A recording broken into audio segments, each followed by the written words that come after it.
parleremo di Hobab. E uno dice, chi è? In realtà è meglio conosciuto con il nome di Jetro. Numeri 10:29. Mosè disse a Hobab, figlio di Reuel, Madianita, suocero di Mosè: noi ci incamminiamo verso il luogo del quale il Signore ha detto, io ve lo darò.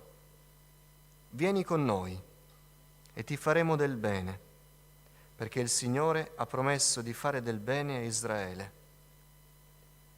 Hobab gli rispose: io non verrò, ma andrò al mio paese e dai miei parenti. E Mosè disse: ti prego, non ci lasciare, poiché tu conosci i luoghi dove dovremo accamparci nel deserto, e sarai la nostra guida. E se vieni con noi, qualunque bene il Signore farà a noi, noi lo faremo a te. Così partirono dal monte del Signore e fecero 3 giornate di cammino.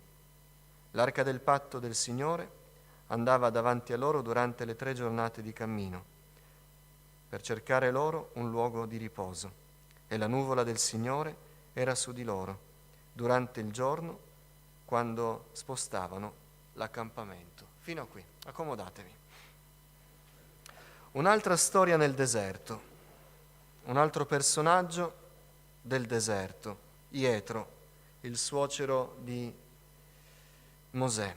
Sappiamo di Jetro che era un uomo timorato di Dio, era sacerdote in Madian, sacerdote della sua famiglia. Sappiamo anche che era un uomo di buoni sentimenti. Ci ricordiamo che non ostacolò per nulla l'improvviso desiderio di ritorno dal monte del pruno ardente di Mosè di lasciare la famiglia per andare in Egitto a fare quello che il Signore l'aveva chiamato. Quando Jetro riporta a Mosè la moglie e i figli nel deserto, sta qualche giorno e vede come vive Mosè e si rende conto che il carico su Mosè era enorme e gli dà quel buon consiglio di trovare persone fidate, persone sagge, mature, a cui delegare alcuni compiti e quindi distribuire il peso del lavoro. Un uomo di buoni sentimenti, un uomo che amava e temeva il Signore e sulla base di questo suo timore del Signore sapeva anche consigliare bene. Jetro era anche un uomo di esperienza, più anziano di Mosè, seppure anche Mosè non fosse un giovincello. Era un uomo di esperienza nel deserto. Mosè lo conobbe nel deserto. Era un uomo che aveva vissuto nel deserto, aveva costruito la sua vita nel deserto e quindi aveva esperienza del deserto. Era un uomo che aveva vissuto molti anni e probabilmente i decenni della sua vita l'avevano convinto che la sua vita sarebbe stata quella, dedicato alla sua famiglia, dedicato alle sue incombenze personali e familiari e niente di più, non grandi sogni, non grandi ambizioni. E più andava avanti negli anni, più si rendeva conto che aveva speso la sua vita così per grazia di Dio. Era un uomo sereno, era un uomo che non aveva nulla da recriminare, ma niente di più. Eppure la vita di Jetro fu una vita di formazione, di esperienza nel deserto. Il deserto, noi lo sappiamo, è un luogo di prova, è un luogo difficile dove vivere, è un luogo che forma sicuramente, l'abbiamo sempre detto di Mosè, 40 anni nel deserto, 40 anni nel deserto formarono un uomo che era arrivato dall'Egitto con i fasti, con la raffinatezza della corte egiziana E il deserto invece forgiò quell'uomo, che divenne un uomo bruciato dal sole, indurito da un lavoro manuale. Lo diciamo di Mosè. Se lo diciamo di Mosè, dobbiamo senz'altro dirlo anche di Jetro. Anche Jetro fu forgiato nel deserto. Anche l'esperienza di Jetro fu segnata dal deserto. E se il deserto rappresenta la prova, noi possiamo fare questa conclusione. La vita di Jetro, l'esperienza di Jetro fu forgiata dalle prove che quell'uomo visse. Noi come credenti crediamo che tutto coopera al bene di quelli che amano il Signore. Ma a volte pensiamo che il bene nostro personale sia che dopo una serie di sofferenze alla fine ne verrà un vantaggio per noi. Non è detto che il bene sia un vantaggio, soprattutto se terreno. E Jetro lo scoprì in questa storia del deserto. Improvvisamente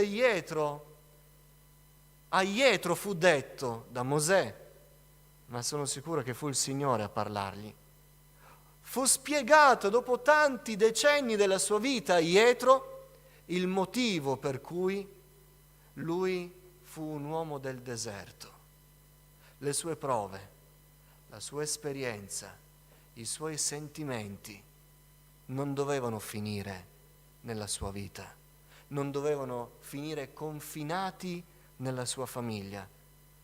Dio l'aveva forgiato per questo momento. Mosè gli dice: ti trovi davanti a un popolo che non è un popolo del deserto, è un popolo nuovo di questi ambienti, è un popolo che non sa come si cammina nel deserto, è un popolo che si perde già di suo, figurarsi in un terreno che non conosce.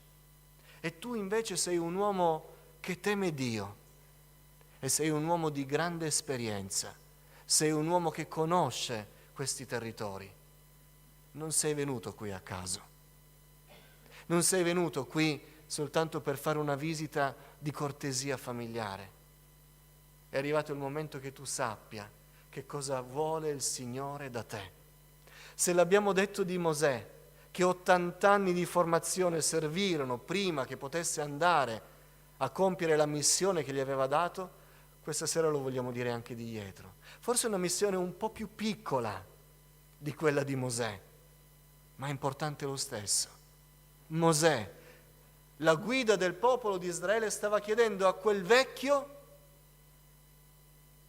che forse non si aspettava più nulla nella sua vita, di rivalutare lo scopo della sua vita, di rivalutare le esperienze della sua vita. E chissà se Jetro in quel momento ripensò a quel bivio nel suo passato in cui ebbe l'occasione di stanziarsi col suo clan alle rive del Mediterraneo e vivere al mare o in collina, e invece decise in quel bivio della sua gioventù di stare nel deserto. E chissà quante volte avrà pensato: se quella volta avessi deciso di cercare le valli, di cercare l'acqua, di non vivere nel deserto, chissà, avrei fondato una città. Chissà se quando Mosè propose a Jetro di fare da guida al popolo di Israele, Jetro iniziò a pensare e dire: inizio a capire il perché delle prove, inizio a capire perché il Signore mi ha permesso di affrontare delle circostanze, perché io possa comprendere meglio di altri, possa essere più sensibile degli altri, possa avere una visione più chiara degli altri di dove dobbiamo andare. E il Signore gli rivelò che non c'è un solo passo della nostra vita che Dio non guidi per i suoi piani. Alleluia. La storia di Jetro nel deserto è una storia che ci permette di dire: fino all'ultimo giorno della nostra vita le nostre orecchie siano bene attente, perché il Signore può dirci: ti ho preparato una vita intera proprio per questo momento. Adesso c'è bisogno che tu faccia la tua parte. Adesso c'è bisogno che tu rivaluti tutte le tue prove, tutte le tue esperienze, tutti i tuoi calli, tutte le tue cicatrici, tutte le tue scelte, tutte le tue sconfitte, tutte le tue recriminazioni e mi chiedi perdono se te la sei presa con me, se hai pensato che non è stata la vita migliore. Mi chiedi perdono perché adesso ti sto mostrando che ti ho preparato fino a questo momento. Alleluia. Fu chiaro a Jetro che era venuto il momento che quello che lui aveva vissuto servisse, diventasse utile. Ma il fatto che sia chiaro non significa che poi sia facile da accettare e da mettere in pratica. Infatti Obab, Jetro, disse le cose che sorgono nel cuore subito quando c'è una proposta di questo tipo. Io non verrò, ma andrò al mio paese e dai miei parenti. Era un uomo anziano. Noi lo stiamo vedendo nella casa famiglia. Il passo più difficile è quello della decisione di un anziano di smettere di vivere a casa sua per trasferirsi nella casa famiglia. E più si va avanti negli anni, più è difficile cambiare tutto. E quell'uomo anziano aveva davanti la proposta di non tornare più a casa, non tornare più dai suoi parenti. Gli veniva proposto di non tornare più nel suo luogo di conforto, nel suo luogo di sicurezza, lì dove sapeva tutto, dove aveva tutto su misura, dove conosceva ogni angolo, ogni tenda, ogni buca nel terreno. Gli veniva chiesto di non andare più dove poteva sentirsi sicuro, ma proseguire un cammino per una strada ignota. Sicuramente ci fu del timore, ci fu qualche ripensamento, qualche riflessione. C'era molto in gioco. Chi l'avrebbe fatto di noi? All'età di, fatemi ipotizzare, 100 anni. Vai tu, Mosè, io ho dato il mio tempo. E iniziò a avere un combattimento interiore. Non è facile fare quello che il Signore ci chiede. Ma noi vogliamo prendere questa sera l'esempio di Jetro, che seppur rivela con le sue parole che ci fu un conflitto interiore, dimostrò però di essere un uomo di Dio, perché accettò e disse: comprendo che se il Signore mi ha fatto vivere nel deserto, non era per la mia vita, era per la vostra vita.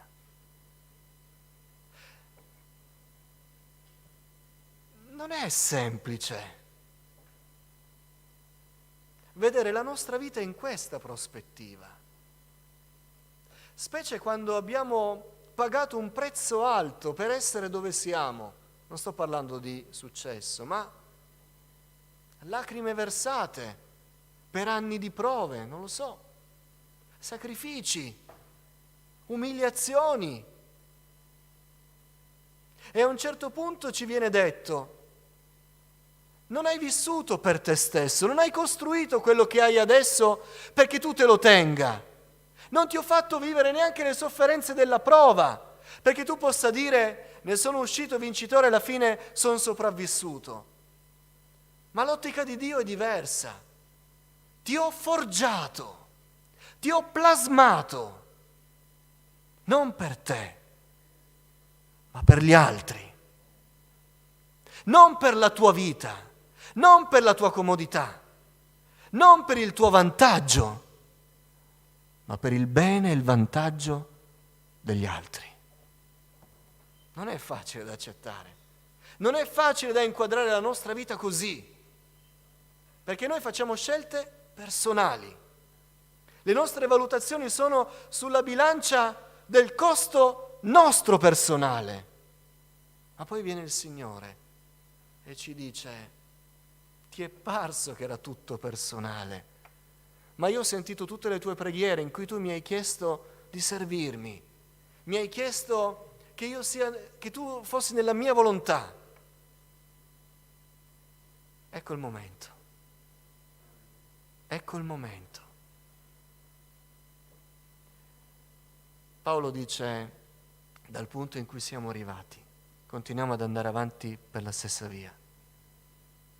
Ma voglio attaccarmi a questo verso di Paolo e chiedere a me e a voi, in questo punto della nostra vita, abbiamo il coraggio di chiedere al Signore di parlare al nostro cuore e farci sapere che forse ci ha portati qui, in questo luogo, in questa chiesa, in questo tempo, con queste condizioni fisiche, economiche, familiari, comunitarie, ci ha portati in questo punto qui, non per la nostra vita, ma per il bene di qualcuno.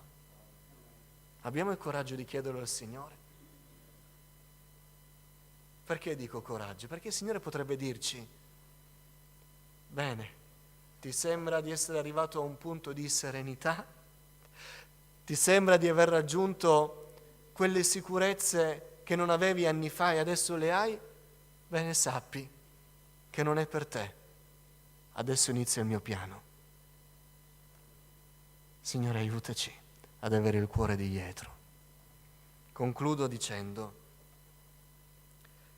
che se faremo la scelta di Jetro, avremo la benedizione di Jetro. Fu detto a Jetro: se vieni con noi, qualunque bene il Signore farà a noi, noi lo faremo a te. Cioè, se tu scegli di fare quello che il Signore ti chiede, il Signore ti benedirà. Se non lo fai, dirai: torno dai miei parenti, lì sono il sacerdote, lì sono il capofamiglia, lì ho io tutto, avrò un'eredità da dare, non devo ricevere nulla, io sono colui che è ricco, io sono colui che ha, io ho l'autorità, ho il potere. Tornerai lì, ti potrai sentire in una zona di conforto, ti potrai sentire sicuro dei tuoi traguardi personali, ma non vedrai mai la benedizione che Dio ha riservato a quelli che mettono la loro vita, le loro esperienze, ciò che il Signore gli ha fatto vivere nelle mani del Signore per il bene del popolo di Dio. Jetro fu un uomo benedetto. Tutte le benedizioni che vide, quelle che aveva ascoltato dal genero quando Mosè gli fece il resoconto dell'uscita dall'Egitto, delle piaghe, dei miracoli, da questo momento in avanti cambia tutto. Da questo momento in avanti Jetro è protagonista di queste benedizioni. Io voglio vedere le benedizioni che il Signore ha preparato per me.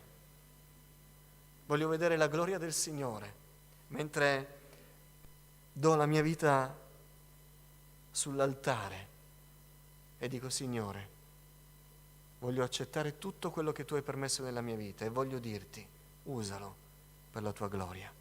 Questo ci insegna la storia di Jetro nel deserto. Possa il Signore consigliarci di fare la sua volontà in qualunque momento Egli ce la chieda.